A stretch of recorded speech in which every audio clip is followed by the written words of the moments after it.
Assalamualaikum warahmatullahi wabarakatuh. Teman-teman, jumpa lagi di channelnya Abu Fatan. Gimana kabarnya teman-teman semua? Mudah-mudahan semuanya dalam keadaan sehat walafiat. Amin ya rabbal alamin. Kali ini masih ngebahas seputar dunia breeding lovebird atau dunia ternak burung lovebird. Sesuai dengan judulnya, saya akan ngebahas tentang kunci sukses peternak burung lovebird. Kira-kira apa sih kunci sukses agar ternak lovebirdnya lancar dan juga produksinya tidak mandek? Buat teman-teman khususnya para pemula yang sedang ingin belajar ternak lovebird, ikutin terus channel ini dari awal sampai akhir. Tentunya biar infonya tidak setengah-setengah. Langsung saja nih kita akan kupas habis semuanya. Cekidot. Teman-teman, burung lovebird adalah salah satu jenis burung yang sangat banyak penggemarnya, terutama di negara kita ya, di Indonesia. Burung lovebird juga termasuk salah satu jenis burung yang mudah untuk dibudidayakan atau diternak, asalkan kita tahu caranya dan juga kita paham ya dalam tips perawatan burung lovebird, sehingga indukan lovebird akan produksi terus tanpa ada kendala. Buat para pemula yang ingin beternak burung lovebird, tentunya harus paham nih cara beternak lovebird yang benar agar memperoleh hasil yang maksimal.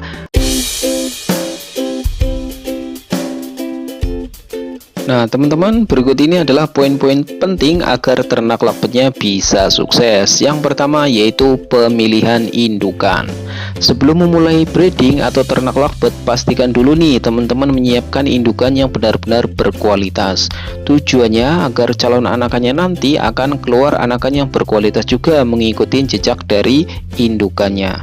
Teman-teman nantinya bisa memilih nih mau ke arah mana arah ternakannya ya, apakah khusus ternak lovebird warna ataukah khusus ternak lovebird yang ngekek atau durasi panjang. Kalau teman-teman memilih ternak lovebird warna, pastinya teman-teman harus menyiapkan calon indukan yang memiliki warna bagus agar anakannya juga akan keluar warna yang bagus. Teman-teman bisa memilih ternak lovebird viola dan juga mutasinya, atau juga ternak lovebird dark blue, karena lovebird dengan warna tersebut di pasaran masih cukup rame ya, artinya harganya tidak terlalu jatuh, sehingga kalau diternak hasilnya juga akan cukup lumayan.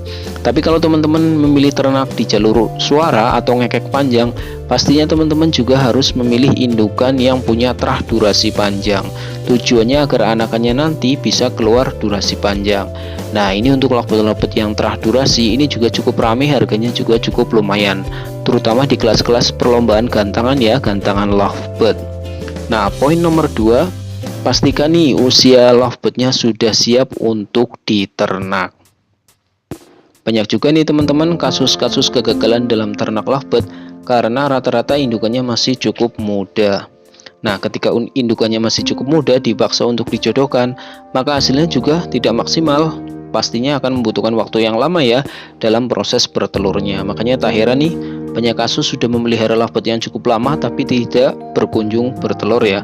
Artinya tidak bertelur ya sudah lama. Biasanya sih usianya karena masih terlalu muda nih. Jadi secara alat reproduksi juga belum siap ya untuk di breeding atau diternak. Jadi teman-teman pastikan kalau akan beternak, pilih indukan yang usianya benar-benar sudah mapan atau siap diternak. Usia idealnya biasanya usia 1 tahunan ya teman-teman, 1 tahun atau 9 bulanan lah sudah siap ya untuk di breeding. Nah untuk selanjutnya nih teman-teman, yaitu pemilihan kandang harus tepat nih teman-teman. Pastikan teman-teman nih menyediakan kandang yang tepat ya buat calon indukannya nih. Tujuannya nih agar calon indukan akan merasa nyaman ya di kandang yang akan dijadikan tempat bertelurnya nih teman-teman. Kandang idealnya harus bersih nih, tidak terlalu berisik dan juga tidak terlalu panas. Kenapa? Karena kalau kandangnya terlalu berisik, lovebird akan merasa terganggu ya, dan juga kalau tempatnya panas biasanya akan mempengaruhi dalam proses pengeramannya nih, karena suhunya jadi tidak stabil sehingga pengeramannya sering gagal atau zonk ya biasanya disebutnya. Nah teman-teman bisa memilih kandang soliter ya, sepasang-sepasang, atau juga memilih kandang koloni. Koloni itu dicampur jadi satu ya. Semuanya tergantung dari tempatnya teman-teman. Kalau tempatnya tidak terlalu lebar, saya sarankan mendingan ternak sistem soliter ya. Karena sistem soliter ini cukup simpel. Kayak di tempat saya hanya menggunakan kandang kotak nih. Kandang kotak kecil ukuran 60 x 40 sudah siap untuk sepasang nih teman-teman. Tapi kalau teman-teman memiliki tempat yang luas, bisa memilih ternak sistem koloni, artinya dicampur beberapa pasang jadi satu ya. Semuanya tergantung kembali kepada kita semua ya teman-teman.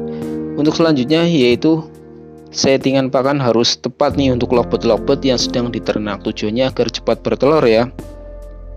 Karena lovebird yang sedang diternak ini memiliki kebutuhan gizi yang cukup tinggi nih, karena agar mempengaruhi proses bertelurnya nih teman-teman. Jadi teman-teman harus menyiapkan pakan yang benar-benar bagus, terutama yang banyak mengandung protein tinggi ya, sehingga produksinya akan lancar. Berilah pakan-pakan yang dapat merangsang birahi lovebird ya, sehingga lovebird akan terpacu untuk kawin dan juga produksinya akan lancar. Pemberian pakan dari bahan-bahan alami seperti di tempat saya ini pakai millet, kenari seed, dan juga saya kasih tulang sontong. Sangat bagus nih untuk lovebird yang sedang dibreeding atau diternak, karena kandungan proteinnya cukup tinggi sehingga membantu memperlancar dalam proses produksi lovebird. Nah, bisa dilihat di sini ya, produksinya hampir lancar ya. Artinya tidak ada kendala, karena settingan pakannya juga diperhatikan banget ya, sehingga lovebird akan ini nih, produksinya akan lancar karena kebutuhan pakannya terpenuhi ya, dan juga lovebirdnya akan sehat, tidak ada yang sakit nih teman-teman. Jangan lupa nih tambahkan juga extra food alami. Extra food yang alami saya menggunakan kangkung ya. Kangkung di sini tujuannya agar menaikkan birahi lovebird ya, sehingga lovebird, terutama lovebird yang sedang diternak, akan cepat bertelur nih teman-teman. Nah, pemberian kangkung di sini kalau di saya seminggu saya kasih 3 kali saja ya, dan juga dipotong kecil-kecil. Kenapa? Kemarin juga banyak yang nanya kok dipotong.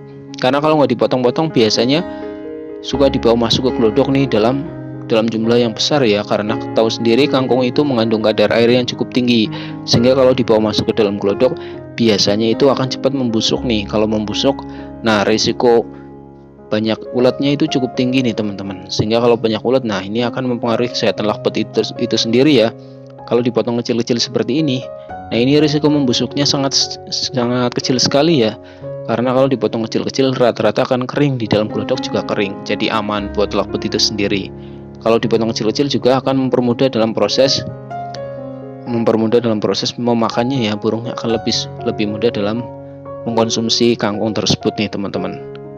Oke, jelas ya teman-teman, itu dia kunci sukses dalam beternak burung lovebird.